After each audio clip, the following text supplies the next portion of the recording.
things where it's like, when it's cheaper, it's like, yay, you know, it's like, oh, this shirt was $3, hoorah, hoorah. But there are some things where it's like, I don't want it to be cheaper. Surgery being one of them, you know, or if I'm like getting a tattoo and they're like, oh yeah, like, it's only gonna be like 50 cents. Huh? You know, like, I don't want that. But some decide to take the risk and then they come back to the United States with an infection, a botched procedure, and medical debt that's only gonna get bigger and bigger because of all these complications. According to this article from UT Southwestern Medical Center, the global medical tourism market has been valued at more than $100 billion per year. However, due to complications and the consequences associated, it costs the US health system $1.3 billion per year. And I know $1.3 billion compared to $100 billion doesn't seem like that much, but like, $1.3 billion, that's like Jeff Bezos's like savings account, I think. He probably has more.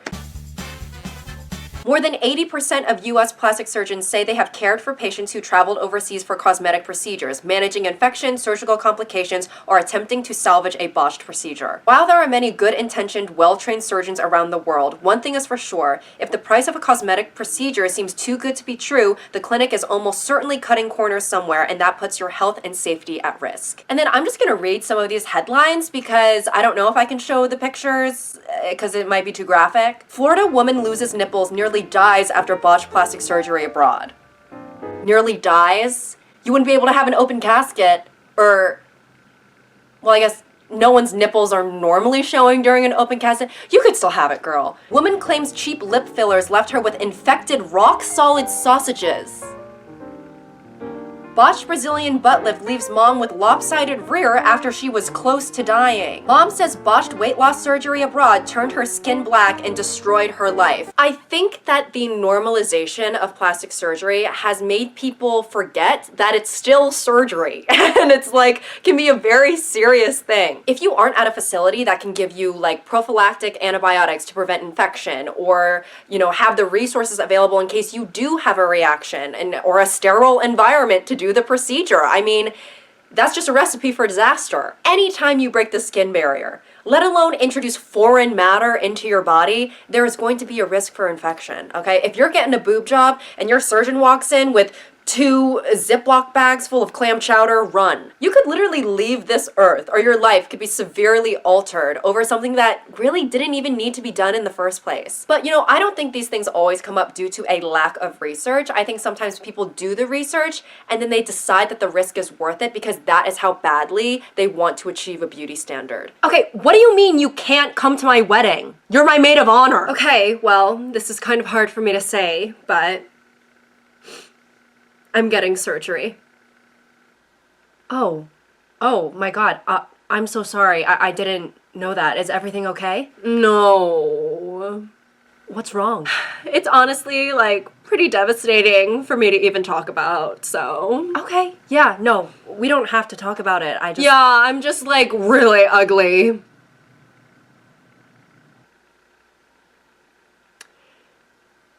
Is that a medical condition? Of sorts. Yeah. I'm gonna get a facelift and a boob job and a BBL. Sorry, hang on. You're missing my wedding so that you can get a facelift, a boob job, and a BBL. Yes, exactly. Thank you so much for understanding, seriously. I'm gonna go abroad because it's so much cheaper, and there's this really well-renowned surgeon who messaged me on Instagram. He messaged me on his burner account because he said that his main account has way too many followers and he's way too famous and he didn't want to like intimidate me. So yeah, really considerate. What is this guy's name? I don't know his real name, but his Instagram username is Dr. Breastician McCheekums. Dr. Breastician McCheekums. Yeah, it's so cute, right? And then in his bio, it says, calling all uggos, come to Papa Bear and let me turn you into a honey. It's so funny. It's so quirky. Are you sure this man is board certified? Yes, of course. How do you know that? He told me. But yeah, I totally lucked out with him. I mean, who offers a facelift, a boob job, and a BBL all for only $45? $45? Yeah, so cheap, right? Yeah. Like alarmingly so. And it's super exclusive, like super underground. Right. Yeah, I'm sure. Yeah, like literally underground, like it's in the subway system. What? Yeah, you do have to walk on the tracks a little bit, just like a mile and a half or 2 miles, and you have to, just watch for the oncoming trains. But once you get past all that stuff, then you can open this hatch door that they have, and you have to use the crowbar that they leave out for the customers. But once you pry that open, you can go into the corridor, and then you have to climb up into the vents and then enter his office through the vents. Unfortunately, the vent is on the ceiling, so when you do enter his office, you kind of have to fall through the ceiling, but they lay down some newspaper to break your fall. Girl, what the fuck? Yeah, you're funny. I had that reaction too at first. I was kind of sketched out. I was like, this seems really dangerous and painful. And he was like, well, beauty is pain. And I was like, that is so true. Yeah, I guess. Now we are going to talk about plastic surgeon influencers. That's right. Yeah.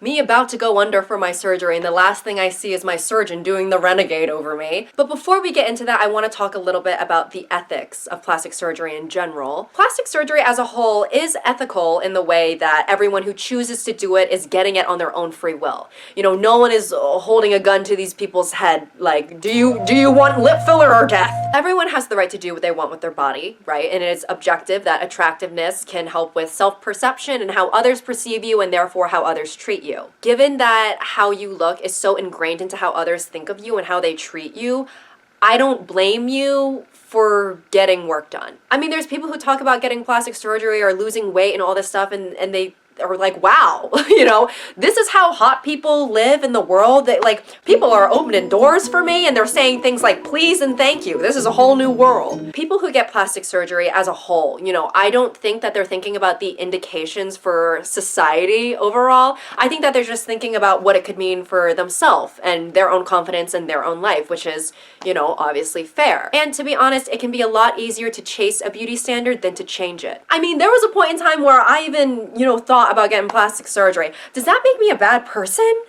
No. You know what makes me a bad person is stealing money from the Make-A-Wish Foundation to fund my underage drinking business. But outside of us as individuals, it is undeniable that the driving force for this, industry's humongous profit is people not liking themselves, the industry exploiting that, and then maintaining the notion that there are desirable and undesirable physical qualities. They're like the opposite of that one meme that's like, no, don't kill yourself. You're so sexy. They're like, no, don't love yourself. You're so ugly. You need surgery. Everyone has insecurities, and this industry preys and thrives off of these insecurities, feeds them, and then gives you a chance to change yourself, and is like dangling it in your face. Like, look over here, little Miss Uggo, just write us the check and you can have a better life. And what better place to deplete confidence for profit than in an online cage filled with impressionable, insecure young people? TikTok. Gotta love it. Some of these plastic surgeons have millions of followers, okay? They have very large audiences and like fan bases, basically. And don't get me wrong, okay? These surgeons aren't posting things that are overtly like, hey, you ugly teenager, yeah, you need surgery. Some of them post more educational content or comedic content, not things that directly translate into negativity. However, the mere existence of plastic surgeons in general promotes an unhealthy beauty standard. And before social media and, plastic surgeon influencers, young people were not as directly exposed to this industry unless they were going out of their way to do so. Something that I find can be especially harmful are those before and after posts. Right? Look what an ugly gargoyle I was before, and then I went to this doctor and he changed my face and now I'm a pretty, pretty princess.